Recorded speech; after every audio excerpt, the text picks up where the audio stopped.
అధ్యక్ష, ఈరోజు ఇప్పుడే గౌరవ ముఖ్యమంత్రి గారు ప్రవేశపెట్టినటువంటి యొక్క నివేదిక, నిర్ణయం నుంచి నివేదిక 4వ తారీఖు ఫిబ్రవరి 2000 కేబినెట్ నిర్ణయం తీసుకుంటే తిరిగి 4వ తారీఖు ఫిబ్రవరి 25 నాడు శాసనసభలో నివేదిక రూపంలో ప్రవేశపెట్టినటువంటి ప్రభుత్వం దీనికి సంబంధించి సహకరించిన ప్రతి ఒక్కరికి కూడా, ఎందుకంటే నిర్ణయం తీసుకొని కార్యక్రమం క్షేత్రస్థాయి దాకా పోయి పర్యవేక్షణ చేస్తూ అనేక రకాలుగా ఒడుదుడుకులు ఎదుర్కొంటూ ఈ కార్యక్రమం కొనసాగింది. అధ్యక్ష, ఇప్పుడే గౌరవ ముఖ్యమంత్రి గారు చెప్పినట్టు ఈ కార్యక్రమం 1931 స్వాతంత్రంకు ముందు ఇటువంటి సమాచారాన్ని సేకరణ జరిగితే దాని తదుపరి ఏ బలహీన వర్గాలకు సంబంధించిన వాళ్ళు ఉన్నారో వాళ్ళంతా కూడా మేమెంతో మాకంతా ఉండాలి, అసలు సమాచారం అన్ని కులాల లెక్కలేక రకరకాల ప్రభుత్వాల ఇష్టాప్రకారంగా పథకాలు వచ్చేటువంటి. అధ్యక్ష, కానీ ఎప్పుడైతే భారత్ జోడో యాత్రలో రాహుల్ గాంధీ గారు దేశం మొత్తం తిరిగినప్పుడు చాలా వర్గాలకు అసలు ప్రాతినిధ్యమే లేదు, చాలా వర్గాలకు సంబంధించినటువంటి అవకాశాలు రావాలంటే ఎవరెంతో వారికంతా తెలవాలి, వారికంతా రావాల్సిందే అనేటువంటి నినాదం ఇచ్చి ఎన్నికల్లో చెప్పడం జరిగింది. అధ్యక్ష, మేము కూడా తెలంగాణ ప్రదేశ్ కాంగ్రెస్ తరఫున manifesto committee chairman Sridhar Babu గారి నాయకత్వంలో ఆ రోజు కామారెడ్డి డిక్లరేషన్ కమిటీ బీసీ డిక్లరేషన్కు సంబంధించి చైర్మన్గా ఉండి మేము బలహీన వర్గాలకు సంబంధించి స్పష్టంగా మేనిఫెస్టో, జనరల్ మేనిఫెస్టోతో పాటుగా మా మేనిఫెస్టోలో పెట్టడం జరిగింది. ఈ కుల సర్వేకు సంబంధించి మా ప్రభుత్వం కట్టుబడి ఉందని చెప్పిన. అధ్యక్ష, 4వ తారీఖు నాడు క్యాబినెట్ అయింది, 16 నాడు ఇదే సభలో అందరి గౌరవ సభ్యుల సహకారంతో ఈ యొక్క తీర్మానం చేసుకొని పార్లమెంట్ ఎన్నికల తర్వాత ప్రత్యేకమైనటువంటి కార్యక్రమాల ద్వారా ప్లానింగ్ డిపార్ట్మెంట్, తెలంగాణకు సంబంధించినటువంటి ప్లానింగ్ డిపార్ట్మెంట్ చీఫ్ సెక్రటరీ గారి ఆధ్వర్యంలో, సందీప్ సుల్తాన్ గారి ఆధ్వర్యంలో ఈ యొక్క కార్యక్రమాన్ని 1,00,000 పైన ప్రభుత్వ ఉద్యోగులను, బయటి వాళ్ళనో లేకపోతే ఇంకోవరికి సంబంధించిన సమాచారం కాక ఇది ఒక ప్రభుత్వ ఉద్యోగులను వాడుకొని సమాచారాన్ని సేకరించిన. అధ్యక్ష, నేను ఈ యొక్క సభలో ఇక్కడ ఉన్నటువంటి ఇంతకుముందు గౌరవ ముఖ్యమంత్రి గారు కోరినట్టుగా పెద్దలందరికీ కోరుతా ఉన్నా, 1931 నుంచి సమాచారం లేదు, ఇలా సమాచారం వచ్చింది. సమాచారానికి సంబంధించి ఇంకా ఏదైనా సరి చేయాల్సిన అవసరం ఉంటే, ఇంకా ముందుకు పోవడానికి బలహీన వర్గాలకు సంబంధించిన న్యాయం చేయాలనుకుంటే దయచేసి సలహాలు సూచనలు చెప్పండి. తెలంగాణ ప్రభుత్వ బలహీన వర్గాల శాఖ మంత్రిగా ప్రభుత్వం సంబంధించి వాటన్నిటినీ బలహీన వర్గాల సంక్షేమం కొరకు తీసుకొని పోతాం. దయచేసి దీన్ని కూడా ప్రతిదీ రాజకీయం చేసినట్టుగా బలహీన వర్గాల ఆకాంక్ష ఇది. నేను ఇవాళ ఇక్కడి నుంచి ఈ వేదిక నుంచి కోరుతాను, తెలంగాణ బలహీన వర్గాల నాయకత్వం ప్రతి జిల్లాలో కూడా ఇవాళ ఒక స్వేచ్ఛగా భవిష్యత్తు కార్యక్రమాలను జరుపుకుంటామనేటువంటి ఒక ఆకాంక్ష వెలుబుచ్చాల్సిన అవసరం ఉంది. సంఘాలు కానీ మేధావులు కానీ ఇది గత కాలంగా చాలా కాలంగా డిమాండ్ చేస్తున్న వాళ్ళంతా ఇలా ఒక డిమాండ్ నెరవేరింది. సభలో చట్టబద్ధత ద్వారా లేకపోతే ఆ తీర్మానం చేసినా కూడా అడిగినారు ఏం చట్టబద్ధత ఉంది. ఇలా కార్యక్రమం నిర్వహించుకొని ముందుకు వచ్చిన సందర్భంగా మేము ఒకటే అడుగుతాను, అందరూ కూడా దయచేసి ఈ యొక్క జనాభా వచ్చినటువంటి సమాచారాన్ని తీసుకొని భవిష్యత్తులో ఆయా వర్గాలకు ఎటువంటి న్యాయం చేయాలి, ఏం జరగడానికో ముందుకు తీసుకొని పోదాం.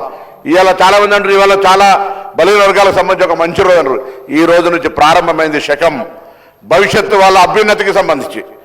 ఈ ప్రభుత్వంతో పాటుగా భవిష్యత్తులో ఎక్కడైనా ఏడైనా ఈ దేశానికి రోల్ మోడల్గా తెలంగాణ ప్రభుత్వం తీసుకున్నటువంటి యొక్క సమాచార సేకరణ బరాబర్ తెలంగాణ రాష్ట్ర యొక్క తీసుకున్నటువంటి కార్యక్రమం యావత్ దేశంలో. నిన్న కూడా గౌరవ ఫ్లోరం లీడర్ రాహుల్ గాంధీ గారు పార్లమెంటు వేదికగా చెప్పినారు, తెలంగాణ ప్రభుత్వం తీసుకుంటున్న చర్యల్ని ఇది తెలంగాణ ప్రభుత్వంకే కాదు తెలంగాణ ప్రాతినిధ్యం వహిస్తున్న ప్రజాప్రతినిధికి కూడా గౌరవం అనే మాట చెప్తారు. ఇటువంటి ఒక అవకాశాన్ని కల్పించడానికి అందరూ కూడా అధికార పక్షమా, ప్రతిపక్షమా, మిత్రపక్షమా, ఇంకొక విపక్షమా సంబంధాలు అందరూ కూడా ఇలా నిజంగా బలహీన వర్గాలకు సంబంధించి గొత్తెత్తి వారికి న్యాయం చేయాలనే డిమాండ్ చేసే ప్రతి రాజకీయ పార్టీ దీన్ని స్వాగతించి దీని భవిష్యత్తు ప్రణాళికకు సలహాలు ఇచ్చి కార్యక్రమాన్ని ఏ విధంగా తీసుకుపోవాలనేటువంటి మాట చెప్పి ముందుకు పోవాలని కోరుతాను. ఎందుకంటే ఇది ఒక డైరెక్షన్.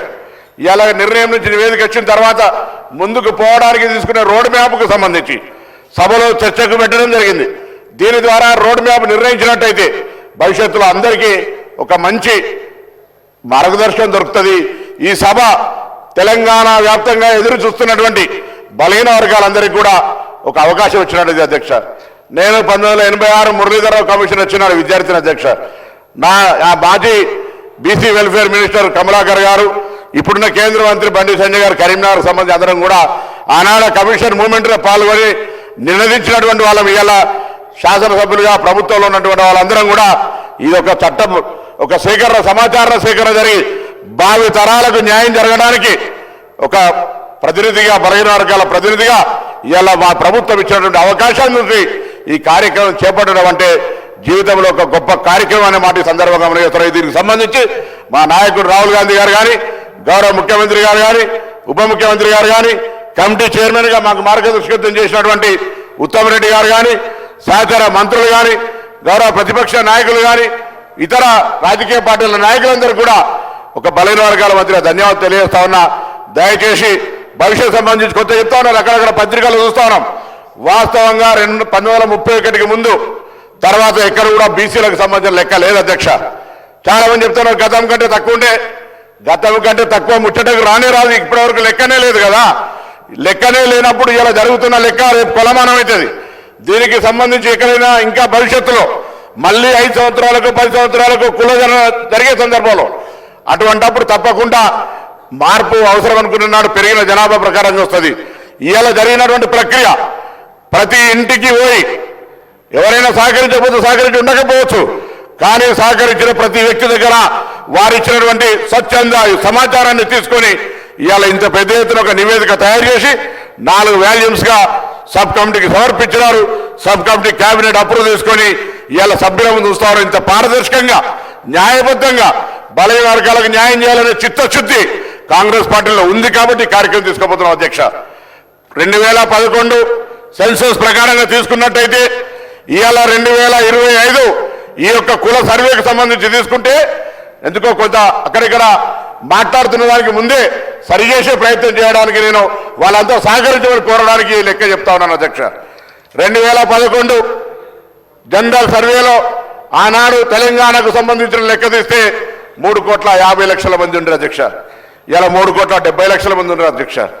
దానికి అనుగుణంగా కేంద్రం నుంచి అనేకమైనటువంటి జనాభా ప్రాతిపదికన దక్షిణ భారతదేశ, ఉత్తర భారతదేశానికి సంబంధించిన లెక్క తీసుకుంటే కూడా మన ప్రాంతం అంతా కూడా దక్షిణ భారతదేశంలో కుటుంబ నియంత్రణకు సంబంధించి ఎక్కువ పాటించడంతో నేషనల్ యావరేజ్లో కూడా మనం తక్కువ ఉండి ఇలా 20 లక్షల జనాభా పెరిగింది. ఇంకా రాను తరుగుతున్న కొద్ది ఇంకా తక్కువైనటువంటి పరిస్థితి కుటుంబ నియంత్రణలో అవేర్నెస్ దక్షిణ భారతదేశంలో ఉన్నటువంటి విధానాల వల్ల ప్రక్రియ జరుగుతోంది అధ్యక్ష. తప్పకుండా ఇలా తప్పుడు లెక్క చెప్పే అవసరమే లేదు. ఇంత చిత్తశుద్ధిగా దాదాపు 160 కోట్ల రూపాయలు ఖర్చు పెట్టి 1,00,000 మంది ఉద్యోగులను ఉపయోగించుకొని మొత్తం ప్రభుత్వం 100% ఒక సచ్చీలతతోటి మంచి మనసుతోటి కాంగ్రెస్ పార్టీ విధానాన్ని తీసుకొని పోయింది అధ్యక్ష. నేను మళ్ళీ కోరుతా ఉన్నా, ఏదైనా అంశం ఉంటే తప్పకుండా మంచి సలహా ఇవ్వండి. డెఫినెట్లీ దాన్ని సానుకూలంగా తీసుకుపోయేటువంటి బాధ్యత తప్పకుండా బలహీన వర్గాలకు నిజంగా న్యాయం జరగాలని అనుకుంటే, బలహీన వర్గాల వారికి ప్రభుత్వం భవిష్యత్తు కార్యక్రమం మంచి కార్యాచరణ తీసుకొని పోవాలనుకుంటే అన్ని రకాల సలహాలను స్వీకరించడానికి సిద్ధంగా ఉన్నాం. దయచేసి అందరినీ కూడా గౌరవ సభ్యులందరినీ హృదయపూర్వకంగా కోరుతా ఉన్నా. దీన్ని కూడా రాజకీయం చేసి నేను పొద్దున కూడా మాట్లాడుతుంటే దయచేసి ఇది ఒక సున్నితమైన అంశం. చాలా కాలంగా ఆవేదనతోటి ఎంతో మంది మేధావులు, ఎంతో మంది ఉద్యమకారులు, విద్యార్థి నాయకులు ఈ అంశం గురించి ఉద్యమిస్తే ఇవాళ రాహుల్ గాంధీ గారి ఆలోచనకు అనుగుణంగా ఈ ముఖ్యమంత్రి రేవంత్ రెడ్డి గారు మిగతా అందరూ కూడా కలిసి ఎవరెంతో వారికంతా అనేది తెలవాల్సిందే, దాని కొరకు ఎటువంటి బేషిజం లేదు అనే ఆలోచనతోటి ఇవాళ ఈ కార్యక్రమం తీసుకోబడ్డది అధ్యక్ష. కాబట్టి దయచేసి సభాధ్యక్షులుగా మీరు దయచేసి ఇంత సెన్సిటివ్ ఇష్యూను అందరికీ బలహీన వర్గాలకు న్యాయం జరగాలనే ఆలోచనతోటి ప్రభుత్వం ఒక కార్యాచరణ తీసుకుపోయే సందర్భంలో దీన్ని కూడా ఏదైనా అటువంటి మిగతా రాజకీయ అంశాలను సంబంధం లేకుండా బలహీన వర్గాలకు న్యాయం జరగాలి, ఒక రోడ్ మ్యాప్ రావాలి, రాబోయే కాలంలో సాంకేతికంగా ఎటువంటి పథకాలు వీళ్ళకి అందించాలి, ఏం చేద్దామనే దాని కొరకు ఆలోచన చేయాలని సందర్భంగా కోరుతూ మీ ద్వారా గౌరవ సభ్యులందరికీ ఈ కార్యక్రమం నిర్వహించిన ప్రతి ఒక్కరికి కూడా మరొకసారి, ఎందుకంటే ఒక ఉద్యమ బిడ్డగా ఈ బలహీన వర్గాలకు సంబంధించినటువంటి నినాదంతో బలహీన వర్గాలకు న్యాయం జరగాలనే ఆకాంక్ష నెరవేరుతున్నప్పుడు దానికంటే మించిన సంతోషం ఇంకోటి ఉండదు అధ్యక్ష. ఇవాళ తెలంగాణ వ్యాప్తంగా ఈ వేదిక ద్వారా, శాసనసభ వేదిక ద్వారా బలహీన వర్గాలందరూ కూడా ఇదొక మన మార్పుకు శ్రీకారం చుడుతున్న రోజుగా భావించుకొని అందరూ ఉత్సాహంగా కార్యక్రమాల లోపల ఉండాలని కోరుకుంటా ఉన్నాం.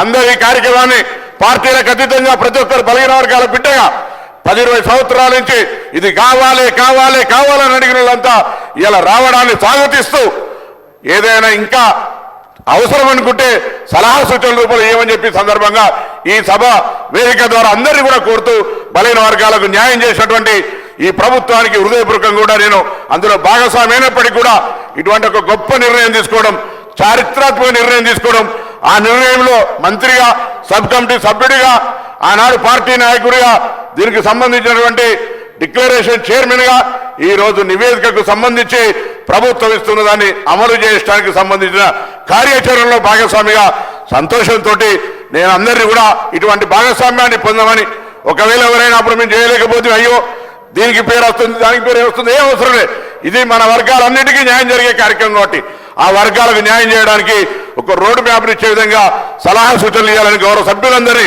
హృదయపూర్వకంగా కోరుతూ నమస్కారం చెప్తున్నా అధ్యక్షుడు.